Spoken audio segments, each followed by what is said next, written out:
할렐루야. 우리 함께 앞뒤 좌우에 계신 분들과 인사하겠습니다. 오른손을 들어 우리 축복합니다. 은혜와 평강이 넘칠지어다. 아멘. 우리 인사하지 않은 분들과도 합니다. 은혜와 평강이 넘칠지어다. 아멘. 여러분, 참 평강을 찾기 힘든 이 시대에 여러분들에게 하나님이 주시는 은혜와 평강이 있길 소원합니다. 오늘 여러분들과 함께 이제 여호수아가 거의 끝나가고 있는데 37번째 강해의 말씀으로 마지막 남길 말, 이런 제목으로 함께 은혜를 나누고자 합니다. 여러분도 기억하실지 모르겠습니다. 몇 년 전 일본 항공 이 전보기가 추락해서 이 전보기는 사람을 많이 태우는데 무려 540명이 몰살한 적이 있습니다. 그 비행기에 탔던 사람들이 이제 비행기 추락 과정 중에 여기저기 물건 가운데에 자신들의 마지막 메시지를 쪽지에 남긴 것들이 발견되어서 유족들에게 더 큰 아픔을, 또 가족이 생각나게 하는 그런 사건들이 있었습니다. 그 가운데 여러분, 몇 가지 쪽지를 소개해드리면 그렇습니다. 지금 6시 30분 비행기 기체가 몹시 흔들리면서 급격히 떨어지고 있어. 이제 모든 것이 끝난 것 같소. 여보, 부디 잘 있어요. 또 다른 쪽지에는 이런 글도 쓰여 있었습니다. 모두 사이좋게 힘을 내서 엄마를 도와다오. 나는 지금 매우 슬프다. 지금 상황이 도저히 살아날 것 같지 않구나. 이유는 모르겠다. 기내에 연기가 가득하다. 비행기가 내려가기 시작한다. 이런 내용의 글이 또 발견되었습니다. 또 비행기를 타면 앞에 이 백에 그 멀미용 비닐 봉투가 있습니다. 그런데 그 메시지를 보관하기 위해서 멀미용 비닐 봉투에 누가 쪽지를 적어서 거기에 넣어놨는데 거기에는 이런 글이 남겨져 있었습니다. 아내에게 보내는 마지막 글이 남겨져 있었는데, 여보, 아이들을 부탁하오. 6시 30분. 아마 굉장히 급박해서 그랬는지 이 정도 메시지밖에 남기지 못했습니다. 어떤 이는 너무 황급해서 본인이 이제 출장 업무를 가다가 자기가 검토하던 서류 뒷면에, 서류 뒷쪽지에 이런 글을 남겼어요. 굳세게 살아다오. 그리고 여보, 남기고 가는 두 아들을 잘 부탁하오. 사랑하오 여보. 이런 글들이 남겨져 있었습니다. 사랑하는 성도 여러분, 우리가 매일매일 건강하고 행복하게 살아가길 바라지만 언젠가는 우리 모두가 14절 이야기하는 것처럼 모든 사람이 가는 길로 가야 합니다. 그런 마지막 날, 모든 사람이 가는 그 마지막 길에 여러분은 과연 무슨 말을 남기고 갈 것인가 생각해 보셨습니까? 여호수아 23장과 24장은 여호수아의 마지막 설교입니다. 여호수아 23장 1절 말씀, 오늘 말씀에 보면 이렇게 기록하고 있죠. 같이 읽어봅니다. 여호와께서 주위의 모든 원수들로부터 이스라엘을 쉬게 하신 지 오랜 후에 여호수아가 나이 많아 늙은지라, 이렇게 기록이 되어 있습니다. 지금 이제 여호수아가 나이 많아 늙게 되어 이제 모든 사람들이 가는 길로 가게 되었다는 거죠. 14절에 보니까 이렇게 이야기합니다. 보라, 나는 오늘 온 세상이 가는 길로 가려니와 라는 말로 시작합니다. 즉, 이 23장 이 설교가 여호수아의 마지막 설교, 유언적 설교라는 이야기죠. 특별히 이 23장은 2절 말씀에 보듯이 여호수아가 온 이스라엘 곧 장로들과 두령들과 재판장들과 유사들을 불러다가 그들에게 이르되, 여러분, 지금 여기서 이야기하고 있는 장로, 두령, 재판장, 유사들, 그들이 누구입니까? 백성의 지도자급이라는 거예요. 그러니까 이 23장 말씀은 여호수아가 이스라엘의 지도자들에게 한 설교라는 겁니다. 반면 여러분, 우리가 다음 주에 살펴볼 24장 말씀은 24장 2절에 이렇게 기록되어 있죠. 여호수아가 모든 백성에게 이르되, 이렇게 기록하고 있어요. 즉, 이 24장 말씀은 모든 백성에게 한 설교라는 겁니다. 23장은 누구에게요? 지도자들에게. 24장은 누구에게? 백성들에게. 이렇게 한 설교라는 것을 알 수 있습니다. 이 23장과 24장은 설교를 듣는 대상은 다르지만 공통점이 하나 있다면 여호수아의 마지막 메시지라는 거예요. 마지막 설교라는 겁니다. 즉 여호수아의 마지막 유언이라는 점에서 맥락을 같이 하고 있습니다. 그 가운데 여러분과 제가 오늘 여호수아 23장 말씀, 믿음의 용장인 여호수아가 백성의 지도자들에게 남긴 마지막 유언을 살펴보면서 함께 여러분과 제가 은혜를 나누고자 합니다. 여러분, 이 23장 백성의 지도자들에게 남긴 마지막 유언 가운데 이 정말 하고 싶은 이야기가 있었는데 그 첫 번째 이야기가 뭐냐면 여호와를 가까이 하라는 당부였습니다. 한번 따라해 보겠습니다. 여호와를 가까이 하라. 우리 옆 사람에게 축복합니다. 여호와를 가까이 합시다. 아멘. 모세와 함께 험악한 광야 생활을 지냈고, 그리고 모세가 죽은 후에는 이스라엘 백성들을 이끌고 이 광야 생활 43년을 종지부를 찍고 저 요단강을 건너서 가나안 땅을 무려 7년 동안 정복해 나간 이 여호수아, 그가 죽음을 목전에 앞두고 아마 제가 생각할 때는 하고 싶은 이야기가 굉장히 많았을 거라고 생각이 되어집니다. 그러나 그 많은 이야기 중에 가장 중요한 말을 백성의 지도자들에게 남겼을 텐데 그 말씀 중에 핵심이 뭐냐? 오늘 본문 8절에서 이야기하고 있는데 오늘 본문 8절 보십시오. 뭐라고 이야기합니까? 오직 너희 하나님 여호와께 가까이 하기를 오늘까지 행한 것 같이 하라. 이렇게 당부하고 있어요. 여호와께 가까이 하기를 오늘까지 행한 것 같이 하라라고 명령하고 있습니다. 여호수아는요, 그의 평생 살아가면서 하나님께 가까이, 하나님과 친근한 관계를 맺음으로 복받음을 체험했습니다. 하나님이 함께 하시고 하나님이 해가시는 과정들을 그는 목도했어요. 지금까지 살아온 것이 바로 하나님의 은혜라는 사실을 간증하고 있습니다. 그러면서 그들에게 이야기하기를 여호와께서 오늘까지 함께 했던 것처럼 너희가 여호와를 가까이 하라, 이렇게 말하고 있어요. 할렐루야. 그러면서 여러분 11절 뭐라고 당부합니까? 11절 말씀 우리 같이 읽어보겠습니다. 시작. 그러므로 스스로 조심하여 너희 하나님 여호와를 사랑하라. 이제 가까이 하는 단계가 아니라 여호와를 사랑하라고 고민하고 있습니다. 하나님을 가까이 하고 사랑할 때에 여호수아는 하나님이 주신 많은 복을 체험했어요. 여러분, 오늘 본문 가운데 그것이 구석구석 숨어 있거든요. 내가 하나님을 가까이 하고 여호와를 사랑할 때에 경험했던 기사들을 쭉 기록하고 있는데 10절 말씀 보십시오. 뭐라고 이야기합니까? 한 사람이 1000명을 쫓아낼 능력을 주셨다라고 말합니다. 너희 중 한 사람이 1000명을 쫓아내리니 이는 너희의 하나님 여호와가 그가 너희에게 말씀하신 것 같이 너희를 위하여 싸우심이라. 여러분, 이렇게 여호와를 가까이 하고 여호와를 사랑하면 한 사람이 1000명을 쫓아내는 능력을 주신다는 거예요.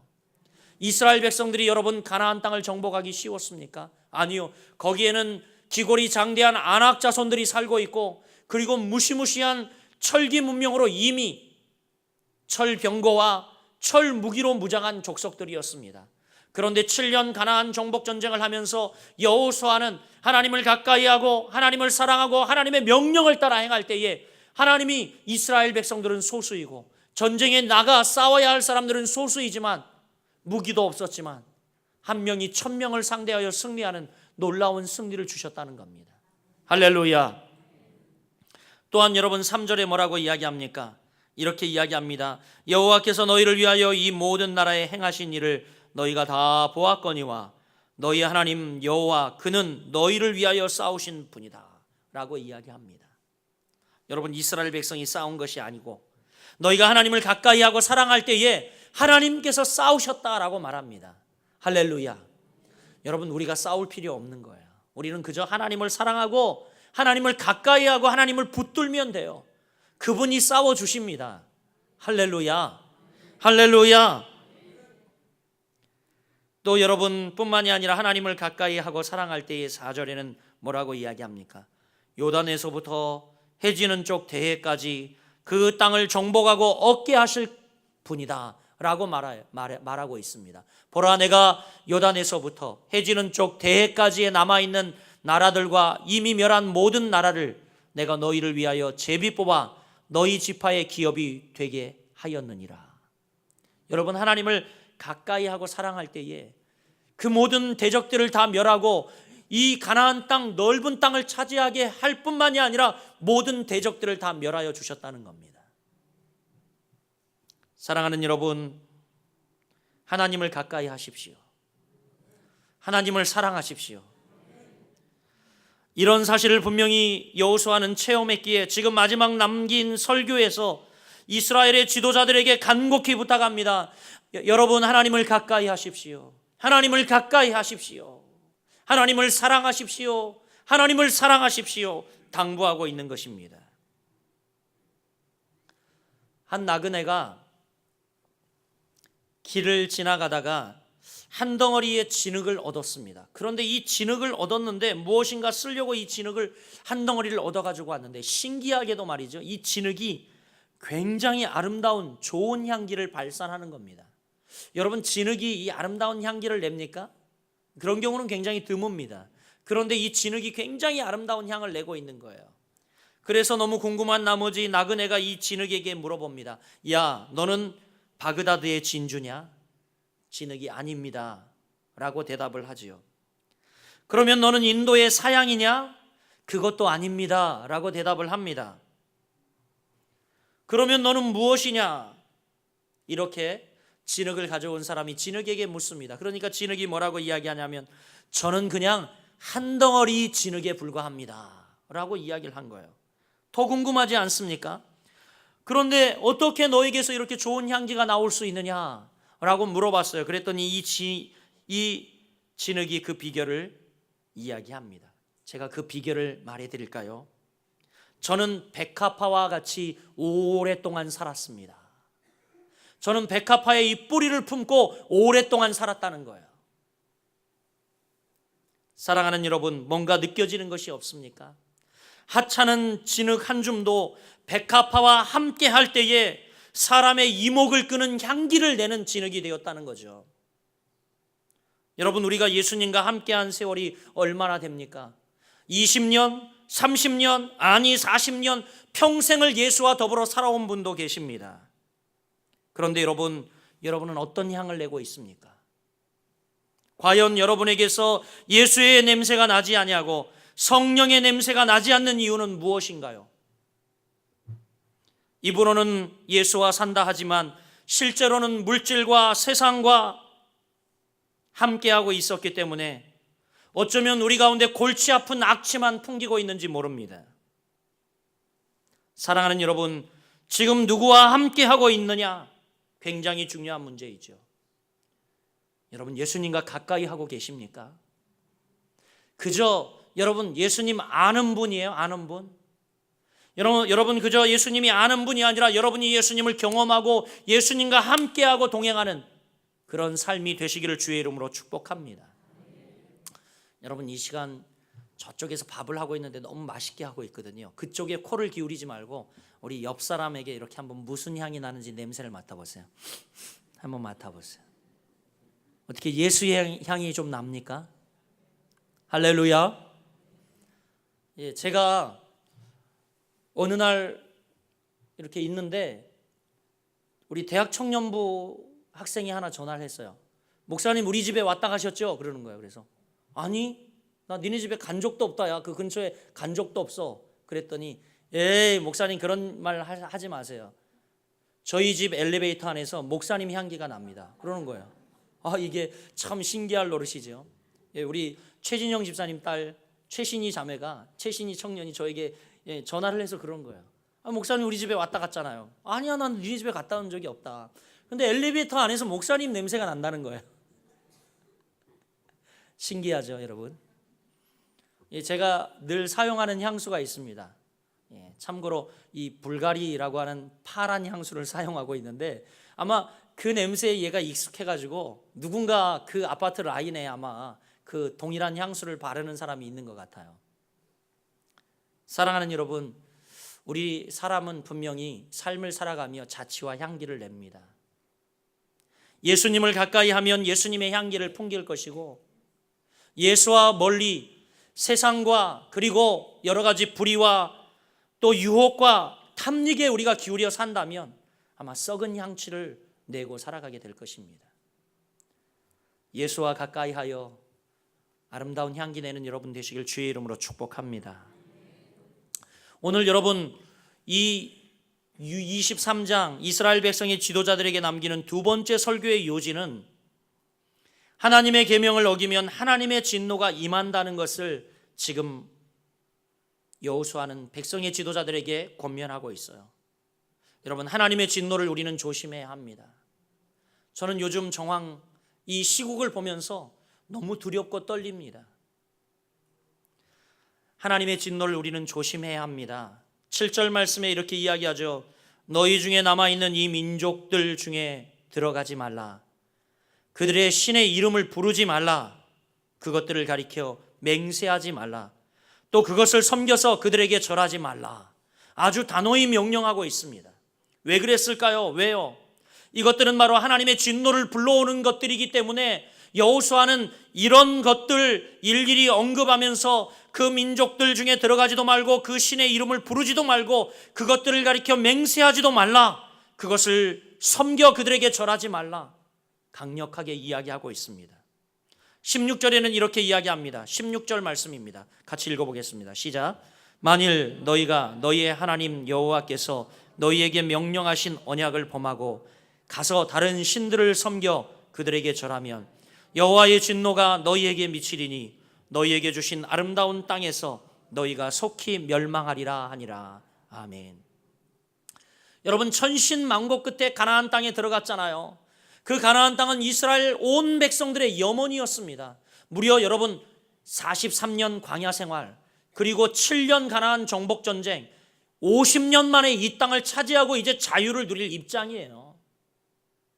그런데 만약 그 땅 가운데 살아가며 그들이 그 땅의 신들을 섬기고 그리고 그것들 앞에 절하고 엎드리고 그들의 문화를 받아들이고 세속적 문화를 너희가 받아들이면 오히려 그 아름다운 땅에서, 주신 아름다운 땅에서 너희가 멸하리라도 아니고 속히 멸하리라, 이렇게 경고하고 있어요. 뿐만이 아니라 13절 말씀입니다. 13절 우리 같이 읽어보겠습니다. 시작. 확실히 알라. 너희 하나님 여호와께서 이 민족들을 너희 목전에서 다시는 쫓아내지 아니하시리니 그들이 너희에게 올무가 되며 덫이 되며 너희의 옆구리에 채찍이 되며 너희의 눈에 가시가 되어서 너희가 마침내 너희의 하나님 여호와께서 너희에게 주신 이 아름다운 땅에서 멸하리라. 여러분, 13절 16절 말씀을 보면 멸하리라, 16절은 속히 멸하리라, 이 점강법이 사용되어 있죠.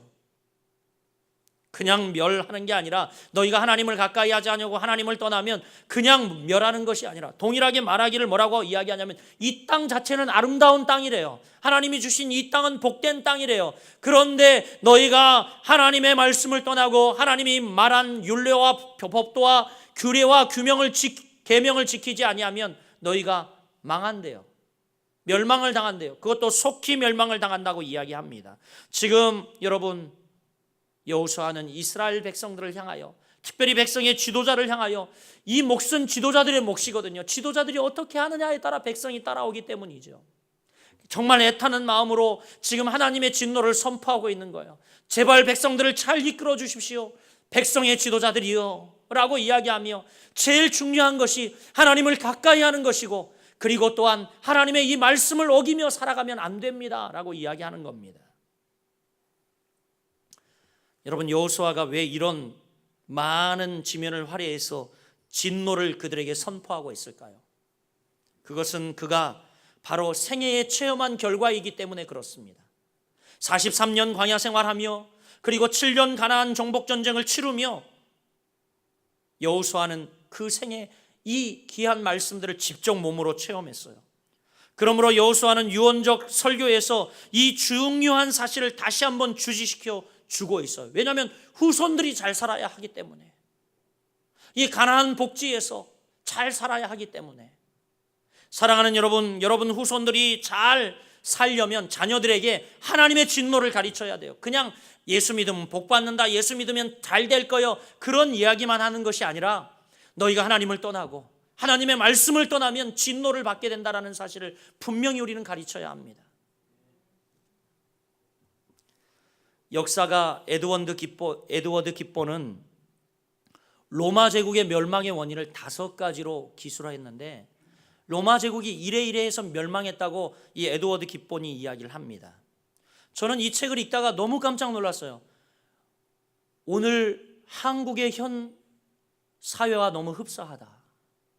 여러분, 벌써 로마 제국이 멸망한 지 약 2000년이 되지 않았습니까? 그런데 이 로마 제국의 멸망의 원인이 2000년 전의 역사가 오늘 지금 이 시대를 살고 있는 우리와 너무 흡사하다는 겁니다. 로마 제국의 멸망의 원인을 5가지로 이야기했는데, 첫째, 이혼의 급증. 둘째, 치솟는 세금. 셋째, 쾌락주의의 남발. 넷째, 실제적인 적이 내적 타락이라는 사실을 인지하지 못한 군비 증강. 다섯째, 형식만 남은 종교의 부패. 이 에드워드 깃본이요, 로마 제국의 멸망의 원인을 정확하게 5가지로 이야기를 했어요. 여러분, 제가 하나하나 읽어드렸는데 뭔가 와닿지 않아요? 너무 놀랍지 않습니까? 너무나 놀랍게도 로마의 멸망의 원인이 현대가 갖고 있는 병폐와 너무 똑같다라는 겁니다. 지금 우리나라는 OECD 국가 중에서 이혼율 1위를 달리고 있습니다. 그런데도 지금 엄청난 속도로 증가하고 있고요. 여러분도 잘 알다시피 우리가 내고 있는 이 세금은 날로 치솟아 우리 젊은이들은 정말 감당하기 어려울 정도로 허덕허덕 세금을 내다 보면 그렇게 살아가고 있습니다. 제가 여러분 이야기에서 들으신 분 있을지 모르겠지만, 지난 주일날 우리 아들이 제천에 오는 표가 매진이 되어가지고 제가 원주로, 선교사님 내려드렸는데 제천 오는 표가 매진됐다고 원주로 온다고 연락이 와서 원주에 잠깐 차를 대놓고, 주일 밤이기 때문에 차를 대놓고 아들을 기다리고 있었어요.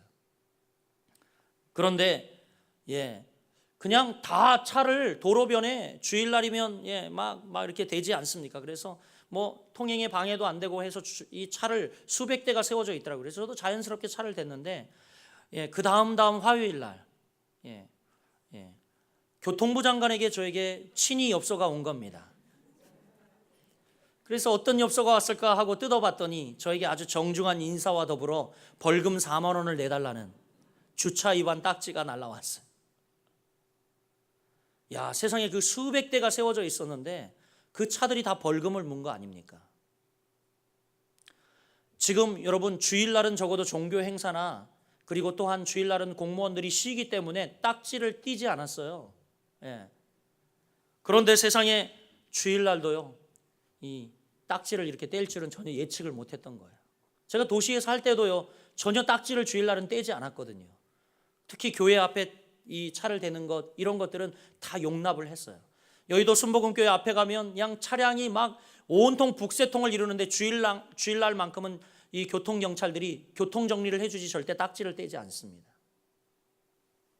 그런데 웬걸요, 믿는 도끼에 발등을 찍힌 겁니다. 원인이 뭐겠습니까? 여러분, 치솟는 세금, 이것을 감당하기 위해서 걷어들이는 수밖에 없는 거예요. 마구 걷어들이는 수밖에 없는 거죠. 지금 이 시대에 우리는 이렇게 살고 있지요. 그리고 턱없이 오르는 물가에 사람들의 마음은 점점 부패해 가는데도 불구하고 불안함을 느끼는 정부에서는 오히려 군비를 증강해서 계속해서 국방 예산을 계속 상승시킵니다. 사드를 배치한다고 하고, 그것도 부족해서 국방 예산을 마구 배치해서 우리 자체적으로 미사일을 개발하고 곧 있으면 핵도 개발해야 한다는 이야기가 있어요. 참 여러분, 기탄할 일이 아닙니까? 이것으로 북을 대적하려고 하고 있어요. 그런데 언놈들은 이것들을 다 빼먹어, 국방 예산들을 다 빼먹어서 방위산업 자체가 완전히 부조리에 물든. 여러분, 정말 저는 너무 놀랐어요. 이 에드워드 깃본의 이 책을 읽으면서 어쩌면 지금 2000년 전 이야기가 오늘 이 한국 사회와 이렇게 흡사하다는 말이냐. 게다가 우리의 믿음을 지탱해 주는 교회는 어떻습니까? 로마가 AD 313년 기독교를 국교로 공인했어요. 그때부터 기독교는 타락하기 시작했습니다. 국교로 기독교를 공인해버리자 그때부터 나라에서 세금을 걷어들여 종교인들에게 월급을 주고, 그리고 급속도로 종교가 정치에 개입하면서 여러분 그때부터 종교는 타락하기 시작했습니다. 오늘날 어떻습니까 여러분? 지금 어떻게 여러분 최순실이 말이죠, 정부의 모든 일에 관여를 할 수 있느냐 말이죠. 극도로 타락한 이 시대에 우리는 살고 있습니다. 여러분, 얼마나 많은 부패와 형식들이 지금 교회의 자리를 잡고 있습니까? 우리는 여러분 두려워해야 합니다. 하나님의 심판과 진노를 두려워해야 합니다. 이런 얘기하면 아멘 아무도 안 하세요. 예. 하나님의 심판과 진노를 우리는 두려워해야 하는 상황 속에 살고 있어요. 성경에 등장하는 교회와 나라가 하나님께 회개하고 죄악으로부터 돌이키지 않았을 때는 진노를 받았습니다. 그 진노가 급속도로 임했어요. 우리에게 하나님의 징계가 나타나기 이전에 우리는요, 어서 엎드려야 합니다. 그리고 본질을 추구해야 합니다. 교회가 복음을 전하고 선교하고 예배에 목숨을 거는 교회가 되어야 합니다. 사랑하는 여러분, 여러분은 요즘 죄에서 돌이키기를 힘쓰고 있습니까? 여러분이 만약 하나님의 축복 가운데 살기를 원하신다면, 그렇다면 여러분 한 가지 방법밖에 없어요. 회개하는 겁니다. 회개하는 거예요. 우리가 돌이키는 거예요. 돌이키는 거예요. 하나님의 길로 돌이키는 거고 하나님의 말씀으로 돌이키는 것이 회개입니다. 회개. 주님께서 원하시는 삶의 방식으로 돌아가는 것이 진정한 회개인 것입니다. 여러분 잘 아셔야 됩니다. 성경에도 기록하고 있고 많은 역사가도 이야기하지만 회개하는 민족과 회개하는 개인은 결코 망하지 않습니다.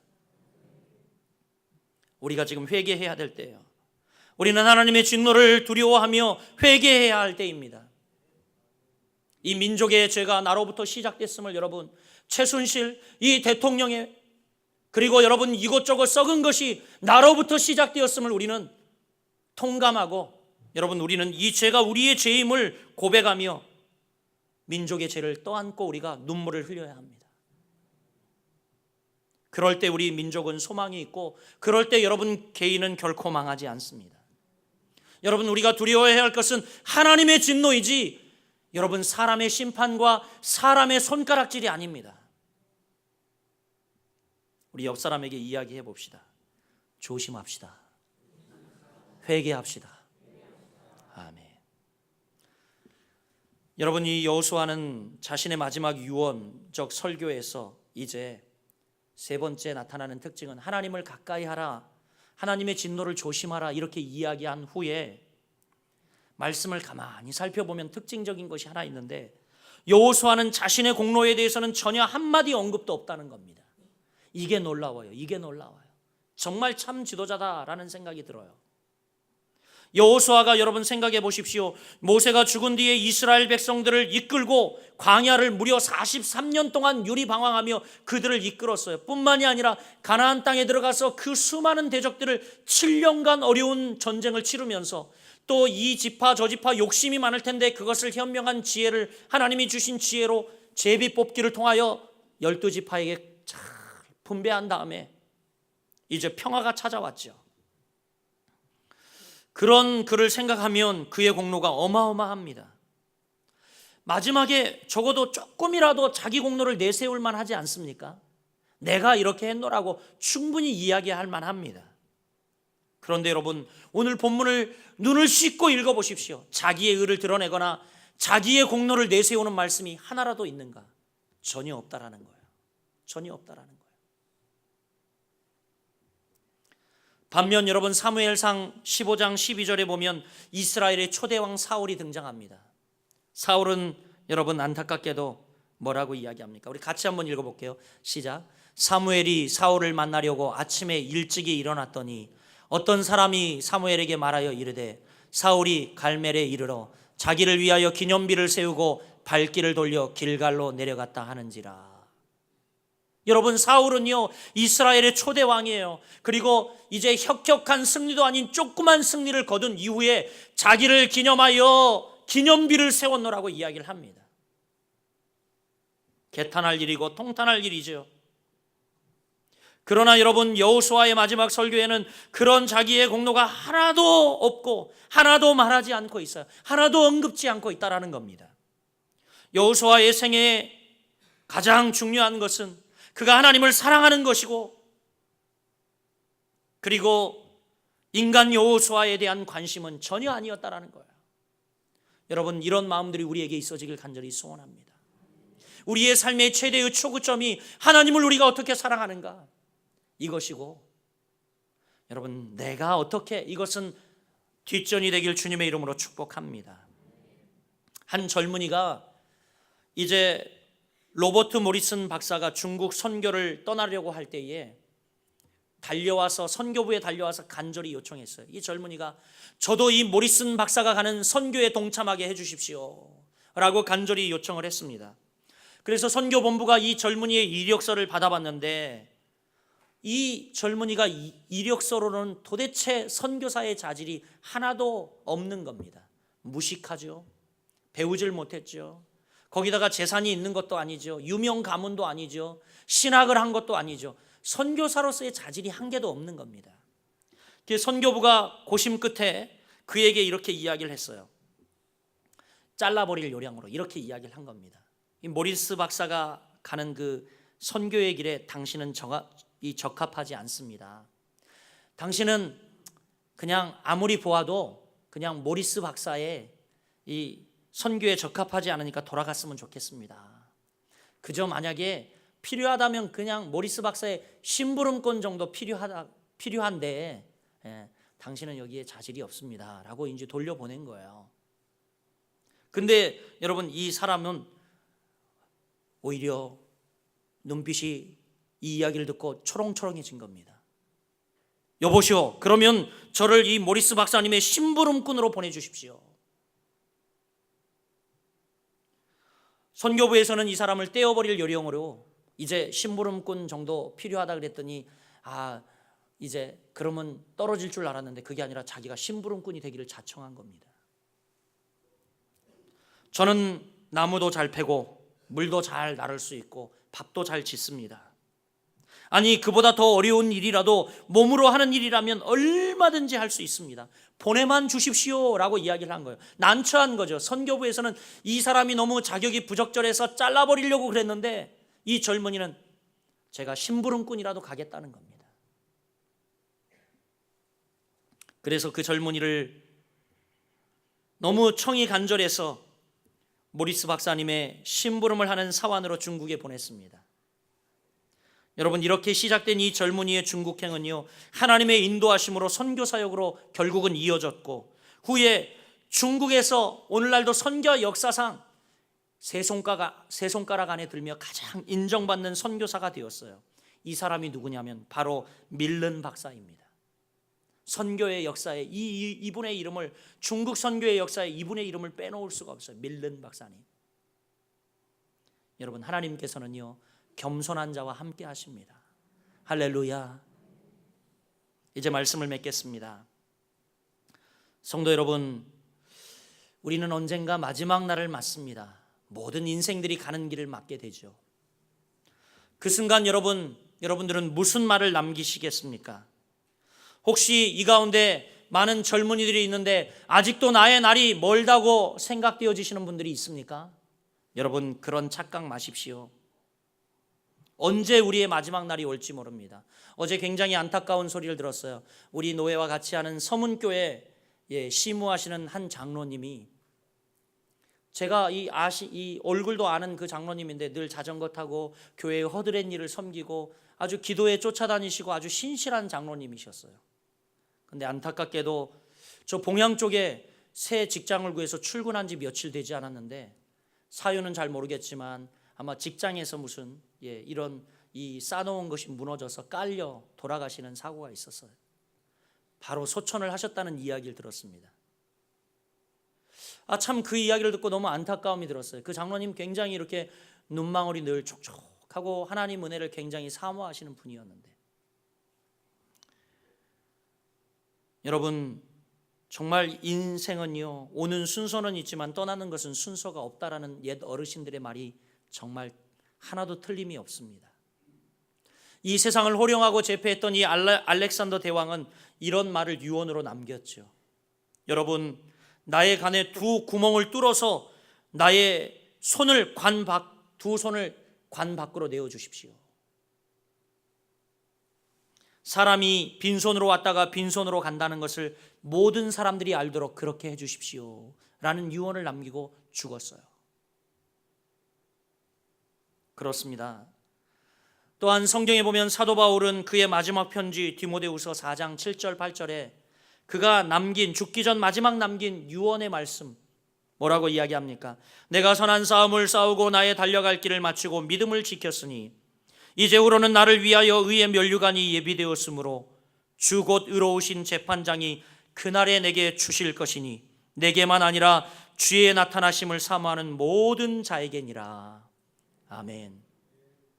사랑하는 여러분, 우리 사도 바울과 같은 유언을 남길 준비가 되셨습니까? 정말 우리는 하나님을 가까이하고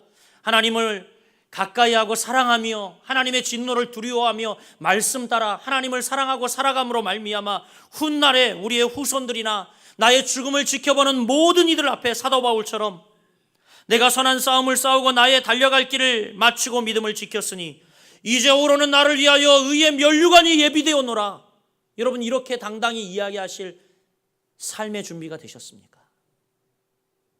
여러분, 도전합니다. 바라기는 여러분의 인생이 주님이 나를 위하여 의의 면류관을 예비했더라고 당당히 말할 수 있는 자신 있는 삶, 하나님이 원하시는 삶, 하나님을 사랑하고 하나님을 가까이 하는 삶을 살아가는 여러분 인생 되기를 주님의 이름으로 간절히 축원드립니다. 축원드립니다. 기도하겠습니다.